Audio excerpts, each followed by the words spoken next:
Recientemente se ha realizado la Semana Panamericana de Enfermedades Digestivas en Lima, Perú, del 28 al 31 de agosto. Muchos colegas no pudieron asistir a nuestras presentaciones y me han solicitado que por favor vuelva a grabar las conferencias y las suba a nuestro canal. Quiero agradecer infinitamente a estos colegas, queridos amigos de Perú, espectaculares anfitriones. Sin ellos no hubiera sido posible llevar a cabo este magno evento que contó con la participación de más de 2.000 colegas gastroenterólogos de toda América Latina. Estos líderes latinoamericanos, el profesor Alejandro Piscoya, presidente del Congreso y presidente de la Organización Panamericana de Gastroenterología, el profesor Hugo Cedrón, la doctora Cecilia Cabrera, el doctor Augusto Vera, el doctor Jorge Luis Espinosa, maravillosos líderes latinoamericanos, insuperables anfitriones. Queridos amigos, muchas gracias, muchas gracias. América Latina les está muy agradecidos por este magno evento que acaba de culminar. Esta presentación va a demostrar si existe o no riesgo de cáncer gástrico en la gastritis crónica autoinmune. La prevalencia de esta entidad a nivel mundial es 0,5 a 4,3%. En Colombia, en una publicación nuestra, en su momento, encontramos 4 casos en 1.600 endoscopias. Hoy día eso ha cambiado de manera notable. Es 2 veces más frecuente en mujeres que en hombres y se ha encontrado que el antígeno contra el cual está dirigida la respuesta inmune en esta enfermedad autoinmune es la bomba de protones.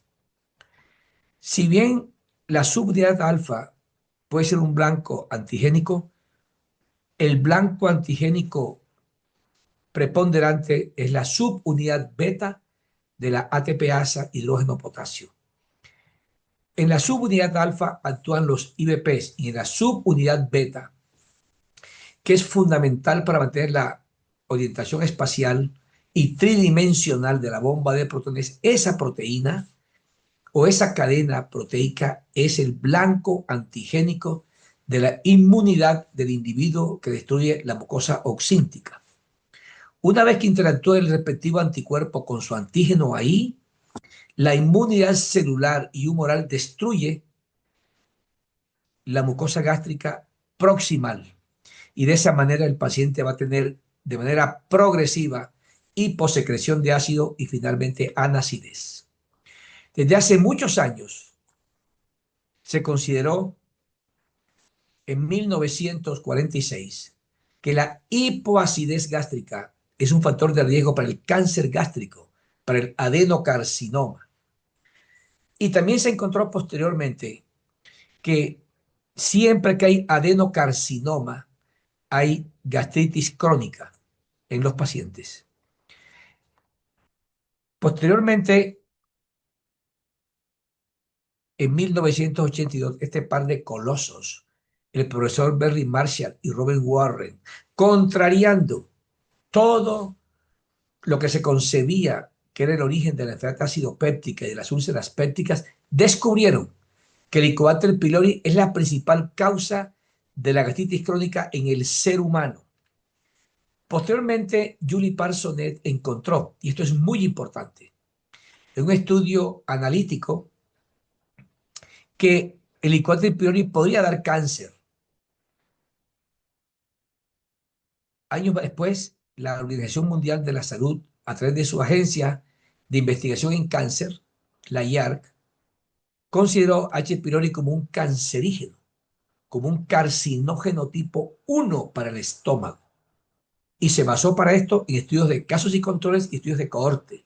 Hubo mucha crítica mundial porque hasta ese momento no había evidencia experimental. Pero también hechos estaban estos estudios analíticos, observacionales, que no había duda para estos científicos de que H. pylori era un oncógeno. Posteriormente se demostraría en experimentos específicos que sí, que era un oncógeno definido.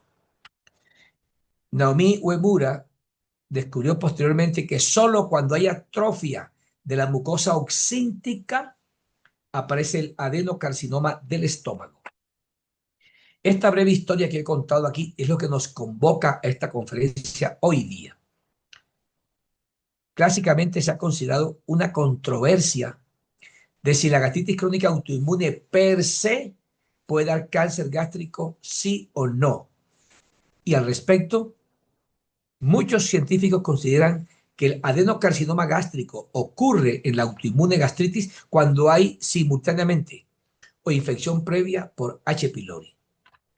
El grupo del doctor Massimo Rush, un emblema mundial de la inteligencia y de la patología, el doctor Massimo Rush, el que con su grupo de colegas inventaron el LOLGA, en sus múltiples trabajos ha encontrado que en sus pacientes italianos aparece adenocarcinoma gástrico en gastritis crónica autoinmune cuando hay infección por H. pylori.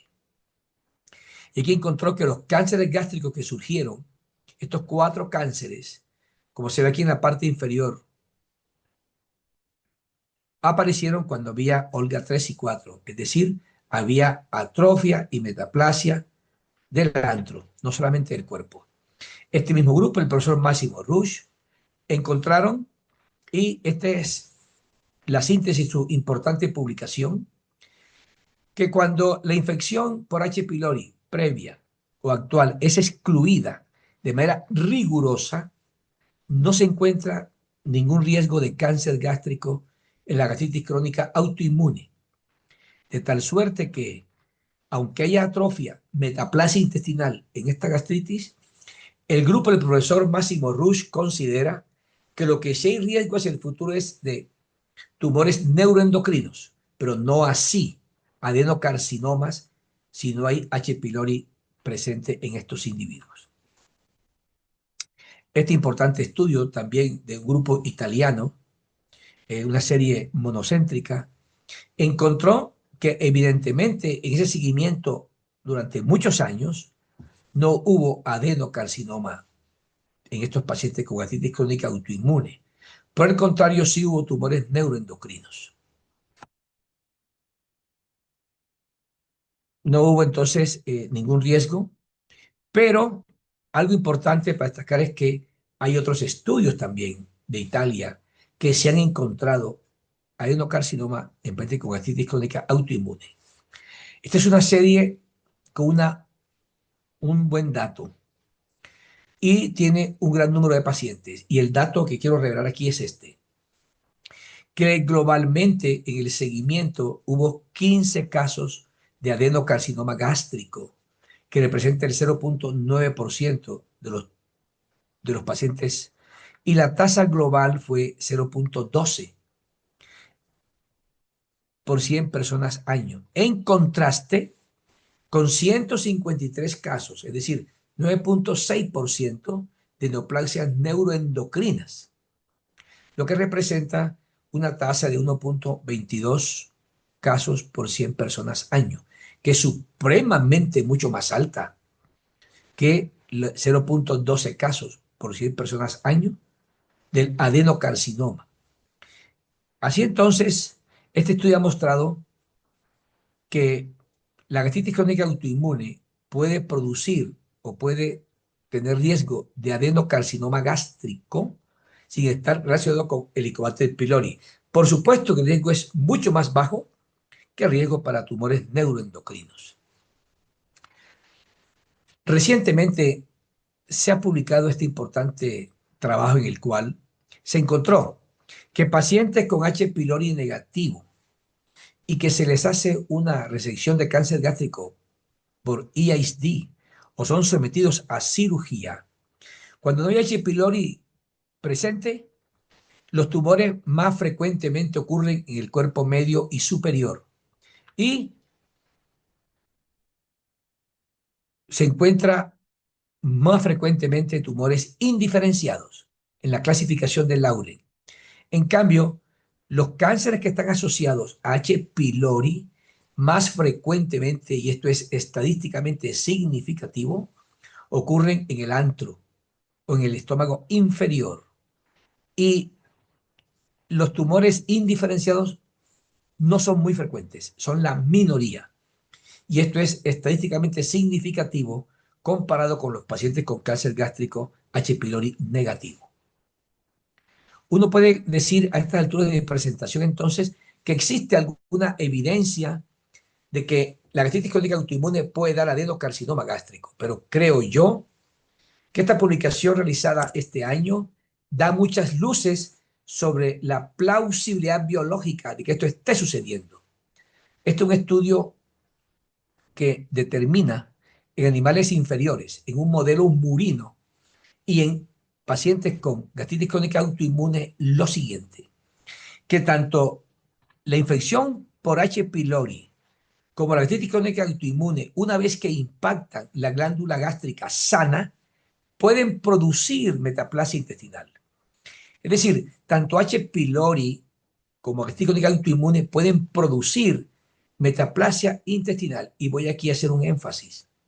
La metaplasia intestinal no se reduce a completa o incompleta. No, esa es la punta del iceberg. No todos los pacientes con metaplasia intestinal incompleta, que es una mucosa similar a la mucosa del colon, hacen cáncer gástrico. Ellos tienen más riesgo. Entonces, los que hacen cáncer gástrico y tienen metaplasia intestinal incompleta deben tener entonces unas características que no tienen otras metaplasias intestinales incompletas. Y asimismo, la metaplasia intestinal completa, si bien tiene menos riesgo de cáncer que la incompleta, los que tienen completa y hacen cáncer gástrico deben tener entonces unas alteraciones moleculares diferentes al que no hace cáncer. Dicho de otra manera, es una sobresimplificación hablar de metaplasia intestinal completa e incompleta, una sobresimplificación. En cada una de ellas hay marcadores moleculares que implican más riesgo. Esta importante publicación se ha encontrado que tanto la metaplasia intestinal inducida por H. pylori como la que se induce y aparece con gastritis crónica autoinmune expresan esta proteína AMPEP y esta se ha encontrado asociada a cánceres en muchos órganos. Yo puedo concluir entonces en este instante que tanto la metaplasia de la mucosa oxíntica que produce la gastritis crónica autoinmune como la que produce ahí mismo también H. pylori tienen este marcador tumoral. Y este es un marcador que ha sido implicado en la proliferación celular, en la plasticidad celular, mutaciones. Y este biomarcador de alto riesgo de cáncer es posible que haya cerrado la brecha. La gastritis crónica autoinmune, al inducir el AMPEP, induce también la posibilidad de adenocarcinoma. Uno puede decir que la gastritis crónica autoinmune causa tanto tumores neuroendocrinos como adenocarcinoma, pero estos son muy infrecuentes. Será motivo de otra conferencia para destacar biológicamente por qué es tan infrecuente en estos individuos el adenocarcinoma. Y esto tiene una implicación práctica en la vida cotidiana, y es que los pacientes que tienen gastritis crónica autoinmune deben ser vigilados endoscópicamente para buscar fundamentalmente, por supuesto, tumores neuroendocrinos y también adenocarcinomas. Pero, ¿qué hacer en el mundo real, en la consulta cotidiana, para identificar pacientes con gastritis crónica autoinmune y qué hacer con ellos una vez están identificados? En Japón, como ustedes pueden ver claramente ahí, está el algoritmo de cómo se investiga una gastritis crónica autoinmune. Es un chiste, eso está en japonés. Es acá las características para pensar en gastritis crónica autoinmune. En primer lugar, la endoscopia debe ser de alta calidad. Son endoscopias que no se reducen a 1 o 5 minutos de endoscopia. No. En una conferencia que editaré en breve sobre la calidad de la endoscopia digestiva alta, hay que destacar que con luz blanca el endoscopista debe ser capaz de encontrar siempre que busca que el antro no tenga atrofia. Y si hay un cuerpo con atrofia y el antro no tiene atrofia, él debe pensar enseguida que existe la posibilidad de una gastritis crónica autoinmune. El patólogo, como está aquí a la derecha, un patólogo experto en estómago va a identificar las características más importantes de la gastritis crónica autoinmune, que no son, se requiere un conocimiento profundo para que identifique allá qué está sucediendo. Y debe encontrar positividad para anticuerpos anticélulas parietales o anticuerpos antifactor intrínseco. Este par de anticuerpos no tienen ni alta especificidad ni alta sensibilidad. De tal suerte que esto va junto aquí de ahorita. Porque hay autoinmunes gastritis que son cero negativas. Pero con estos tres pilares uno hace el diagnóstico finalmente.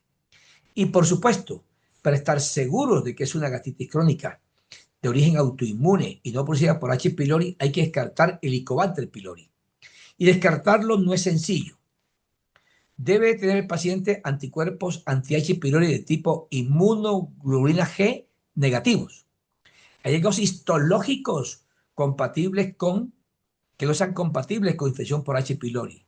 Que se descarte H. pylori por test respiratorio de urea o antígenos fecales, o exista el antecedente en la historia clínica de terapia de erradicación para H. pylori. Si todo esto es negativo, aunado a lo anterior, se puede concluir que la gastritis crónica que tiene al frente el patólogo es autoinmune y no por H. pylori. Esta importante publicación que me parece maravillosa desde el título, de la doctora Shah, de la doctora Blanca Piazuelo, dice, el estómago se ve sospechoso, pero es pernicioso. Aquí se destaca profundamente las características histopatológicas de esta patología y asimismo la calidad que debe tener la endoscopia digestiva alta para encontrar la entidad. El manejo de las condiciones precursoras y el manejo que el gastroenterólogo debe dar a lo que él encuentre en el estómago implica que debe participar en ese informe final, en ese seguimiento final, un patólogo experto. Voy a decirlo de otra manera. Tanto el gastroenterólogo como el patólogo deben tener altos estándares de calidad y son un equipo. En nuestro país, en Colombia, esto no va a ser posible porque uno hace endoscopia en un sitio y un patólogo al cual uno no conoce está en otro sitio. Nunca nos comunicamos. Yo he visto en Colombia patólogos que con la muestra de antro dan un Olga. Con la patología del cuerpo dan otro Olga y no he podido reunirme con ellos para decirles que el Olga o el Holguín es la suma de ambos segmentos del colon, no son por separados. Se requieren 5 biopsias para hacer claramente la estratificación del riesgo de la atrofia y de la metaplasia intestinal. Entonces no es posible. Nuestros hospitales universitarios no tienen esto. Se han convertido son en unidades de negocios. Hoy día un hospital universitario tiene equipos donde patólogo y gastroenterólogo discuten en reuniones permanentes los hallazgos histopatológicos. Ellos estudian juntos. Recientemente con mi gran amigo y maestro, doctor Nolo Riquelme, hemos compartido algunos escenarios. El doctor Nolo Riquelme tiene una gran experiencia. En su Universidad Católica de Chile hay un fundamento tremendo.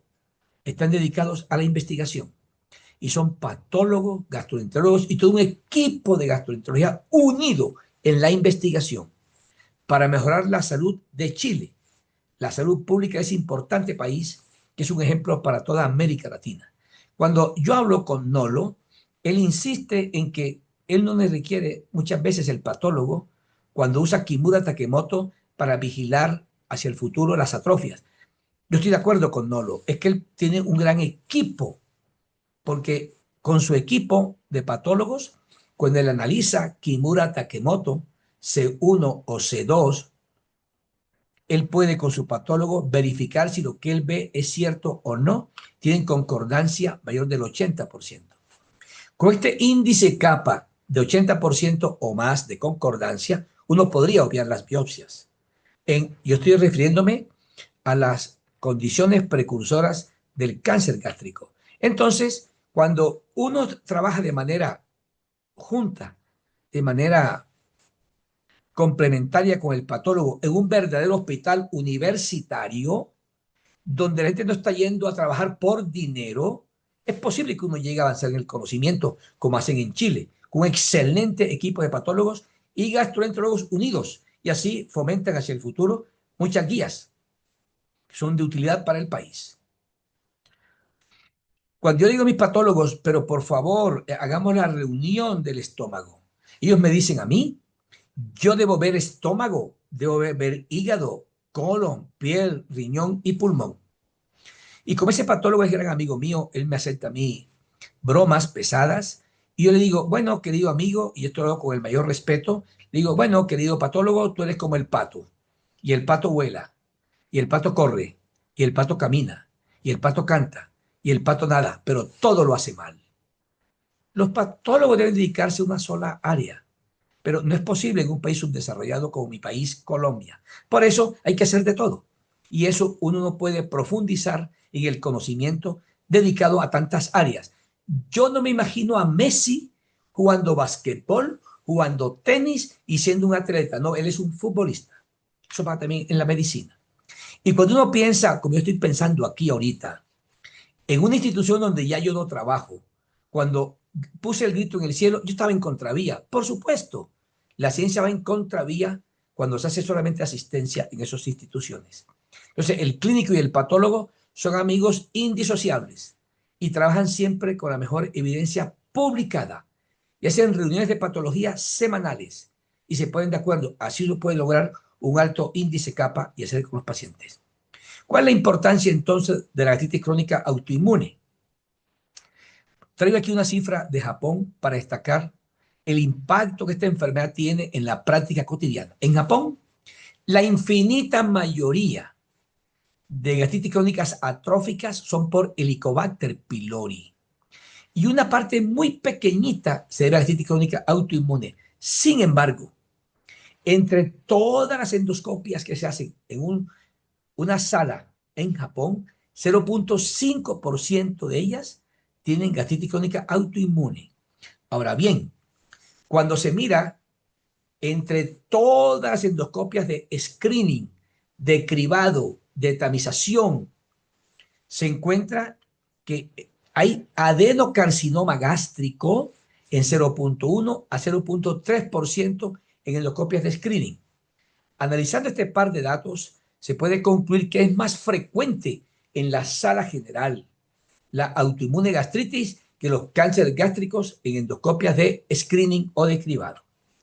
Esto tiene un gran impacto. Es obligatorio en el 2025 que el gastroenterólogo aumente su interés y su conocimiento en la gastritis crónica autoinmune, porque como puede verse en esta importante serie, es más frecuente ella que la adenocarcinoma en endoscopias de screening. Entonces, ese interés es muy necesario tenerlo en cuenta en estos pacientes. En primer lugar, para que el médico pueda lograr diagnósticos adecuados, debe hacer endoscopias con altos estándares de calidad. Yo quiero enfatizar que la endoscopia es el pan diario de cada día. Y siendo un pan diario de cada día, debe ser el mejor pan del mundo. Lamentablemente, muchas instituciones donde se hace endoscopia digestiva se han convertido en unidades de negocio y la calidad de la endoscopia está en contra de eso porque exige mucho tiempo para verificar qué se está viendo ahí. Hay que ver el cuerpo con atrofia y esto con calma. Y hay que ver el antro sin atrofia. Esto solo es posible dedicando mínimo 9 minutos a la endoscopia digestiva alta. El impacto del patólogo es infinito. Tengo la fortuna de tener un compañero que conmigo tenemos un gran entusiasmo por la clínica autoinmune, que es mi gran amigo y colega Ricardo Cepeda. El doctor Cepeda y mi persona tenemos la fortuna de conocer patólogos no universitarios, no instituciones universitarias, con un gran conocimiento de la crónica gastritis autoinmune. Este es un caso muy importante. De esto lo he traído, de estos casos, estos los he traído, pero tenemos muchos en los cuales se repite lo mismo. El patólogo encuentra que en el antro de la incisura no hay metaplasia intestinal y no hay atrofia. Y él encuentra, por el contrario, que sí hay esas alteraciones en el cuerpo gástrico. Y de manera tranquila, concreta y muy científica, nos sugiere que eso puede ser una gastritis crónica autoinmune temprana el paciente está asintomático, excepto una dispepsia leve. Y es una persona joven. Esto significa entonces que con un gran patólogo uno puede empezar a estudiar una gastritis crónica autoinmune que a lo mejor, como le pasa a Ricardo y a mí, no habíamos pensado en esta patología. En otros sí le hemos pensado tranquilamente. Este es otro caso con Ricardo que hemos tenido, en el cual el mismo patólogo, doctor Jaspe, él ve el antro sano, el cuerpo enfermo, y nos sugiere enseguida que presenta una gastritis crónica autoinmune, una persona joven también. Y se encuentra eso. Cuando el médico entiende que la endoscopia digestiva alta, la colonoscopia y todos los procedimientos endoscópicos son una herramienta al servicio de un paciente enfermo y no consideran que eso per se es la gastroenterología, él puede avanzar en el paciente. Yo tengo muchos pacientes con anemia ferropénica sin causa identificada. Este año he suspendido 7 videocápsulas. Son pacientes con anemia ferropénica sin causa aclarada. Tienen endoscopia alta, negativa. Colonoscopia, negativa. Van a nuestra consulta para que autoricemos una videocápsula. Pero nosotros somos un poco más tranquilos. Hacemos más historia clínica. Averiguamos más cosas. Y de entre las cosas que averiguamos es que tenemos conciencia de que la gastritis crónica autoinmune da anemia ferropénica. De que el Helicobacter pylori da anemia ferropénica también. Y muchas causas de anemia ferropénica, que no son por causas estructurales en el tracto gastrointestinal, son por H. pylori o son por gastritis crónica autoinmune. Entonces, los exámenes endoscópicos son una herramienta, no definen todo. Si un paciente hace un paro cardíaco frente a una sala de endoscopia, no hay que hacer endoscopia, no va a hacer nada la endoscopia. Tiene que ir al cardiólogo, si la endoscopia no resuelve todo. Pacientes con anemia ferropénica, endoscopia es negativa, pues la idiocápsula no es de manera compulsiva, hay que detenerse un poco y pensar. Tenemos 10 casos de este año que era gastritis crónica autoinmune y hemos evitado un gasto innecesario y el paciente lo hemos encontrado de manera oportuna y ya le hemos explicado en qué consiste su anemia ferropénica. El que tiene como única arma el martillo cree que todo es una puntilla. Por eso los gastroenterólogos deben ser expertos en las enfermedades, no solamente en los procedimientos endoscópicos. Porque de ser así, muchos pacientes enfermos no se van a aliviar con endoscopia, ni con colonoscopia, ni otros exámenes endoscópicos. La gastritis crónica autoinmune produce dispepsia, síntomas de reflujo. Y el reflujo en ellos es débilmente ácido o es no ácido. Y si van del médico y el médico considera que todo mundo requiere el antídoto universal del tracto digestivo, le da el IBP. El IBP no es el antídoto para las enfermedades digestivas. No, señor. Tiene indicaciones muy concretas en gastroenterología. Y este es un caso que he traído aquí, porque miren ustedes que refiere el impacto de los inhibidores de bomba de protones sobre el desarrollo de lesiones neoplásicas en pacientes con gastritis crónica autoinmune. Este es un importante estudio de casos y controles y brevemente ha encontrado lo siguiente. Y es que consumir IBPs, voy a decirlo al revés, los estudios de casos y controles tienen el riesgo se mide con el OR, el odds ratio. La asociación es con el odds ratio, que es una incidencia que no es como el estudio de casos y controles, es una incidencia inversa. Es decir, la gente que tenía casos, o sea, cáncer de estómago y gastritis crónica autoinmune, más frecuentemente que los no cáncer, habían consumido IBP. Pacientes con cáncer más frecuentemente habían consumido IBP.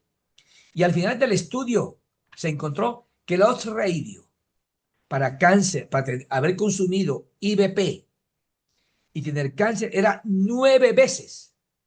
Este estudio demuestra entonces que en pacientes con gastritis crónica autoinmune no debe darse IBPs. En ellos los síntomas de reflujo se podrán manejar de otra manera. Ya de entrada, por no tener ácido en el estómago, no será un reflujo que requiere inhibición de la secreción de ácido. Los manejamos con sucralfate, uno de los pocos usos que hoy día tiene el sucralfate en medicina. Y este otro estudio también ha demostrado algo muy importante, y es que los pacientes que tenían gastritis crónica autoinmune, no, pacientes con atrofia y metaplasia intestinal, el consumo de IBPs aumenta de manera notable el avance de la atrofia y de la metaplasia intestinal. Miren ustedes cómo consumir IBP se encontró en 16% de individuos que tenían Olga 0 a 2. En cambio, se encontró en el 50% que tenían Olga y Holguín 3 a 4. Es decir, haber consumido durante mucho tiempo IBPs en estos pacientes que ya tienen atrofia y metaplasia, esto les aumenta el riesgo de que esto avance. El uso crónico de IBPs en gastritis crónica autoinmune aumenta el riesgo de estados avanzados de atrofia y de metaplasia intestinal. Pacientes con gastritis crónica autoinmune que el gastroenterólogo identifica muy fácilmente hoy día, pero muy fácilmente, no deben ser sometidos a tratamientos prolongados con IBPs o no debe usar IBPs. Yo creo que este grupo de pacientes puede explicar algunos sesgos que hay cuando dicen que el IBP produce cáncer. No da cáncer, no da adenocarcinoma el IBP, excepto que aumente el riesgo en gente con gastritis crónica autoinmune. Por eso, abstenerse de utilizar IBPs para todas las manifestaciones digestivas superiores. Y este importante trabajo, que es una revisión de tema de nuestro gran amigo Juan David Gómez Cifuentes, hijo de nuestro amigo de Ibagué, y con el doctor David Graham, han sintetizado su publicación de la siguiente manera. Cuando este artículo salió publicado, le dije a Rubén Darío, mi gran amigo de Ibagué, cuyo hijo es un connotado gastroenterólogo a nivel mundial hoy día, que esto era una gran enseñanza para los gastroenterólogos del mundo. Los síntomas más comunes en gastritis crónica autoinmune son la dispepsia y síntomas típicos de reflujo gastroesofágico. Y esos síntomas son causados por un reflujo débilmente ácido o un reflujo alcalino. Eso está claro. Lo que nosotros no sabemos es cómo eso puede dar dispepsia. La supresión de ácido, entonces, en estos pacientes que ya no tienen ácido, debe ser evitada. Con ese par de estudios que he mostrado previamente de casos y controles, se refuerza más el concepto de que no debe usarse IBPs en gastritis crónica autoinmune. Entonces, la terapia para los síntomas digestivos altos en la gastritis crónica autoinmune debe replantearse, no usar IBPs, no usar IBPs, no antisecretores. Insisto, estos pacientes no son raros, son frecuentes en la práctica diaria, sino que el médico con el afán de hacer endoscopias, pues no los va a ver con endoscopias de 5 minutos. Siempre que hay H. pylori hay que erradicarlo. Si una gastritis crónica autoinmune se acompaña de H. pylori, hay una discusión pequeña. Considero yo que habrá que erradicar ese H. pylori con antibióticos sin necesidad de utilizar IBPs, porque el pH de 6 que se requiere para combatir H. pylori con los antibióticos ya lo tiene el paciente en el estómago con su gastritis crónica autoinmune. Si el doctor quiere ser aún más científico, pues que haga una pachimetría gástrica. Y mire, tenemos otros 10 casos de autoinmune gastritis erradicados con antibióticos sin IBP. Y por supuesto, estos pacientes requieren vigilancia endoscópica. Nadie sabe cada cuánto hay que vigilarlo. Sin embargo, hay acuerdo entre expertos que debe ser cada 3 a 5 años. Hasta hace poco decíamos para buscar tumores neuroendocrinos. Hoy decimos para buscar tumores neuroendocrinos y también adenocarcinomas gástricos. Los mensajes para su casa de esta conferencia son los siguientes. La gastritis crónica autoinmune representa en Japón el 0.5% de las endoscopias altas y el adenocarcinoma gástrico 0.1 a 0.3% de las endoscopias hechas como screening. Sin H. pylori, el riesgo para cáncer gástrico y autoinmune es bajo, pero existe, porque su metaplasia intestinal oxíntica expresa el SPEM. La gastritis crónica autoinmune Cuando da cáncer, este es más frecuente en el estómago proximal y es más frecuentemente indiferenciado. Con una endoscopia alta de calidad se puede sospechar la artritis crónica autoinmune y estos pacientes deben ser vigilados cada 3 a 5 años. Nunca nos cansamos de decirle a nuestros residentes, a nuestros estudiantes de medicina y a nuestros colegas del mundo que el paciente finalmente tiene lo que el médico sabe. Queridos colegas, fue un placer para mí haber participado en SPED 2025 y mil gracias al profesor Piscoya y su equipo de trabajo haber invitado a este importante evento, el más importante de nuestro continente. Muchas gracias.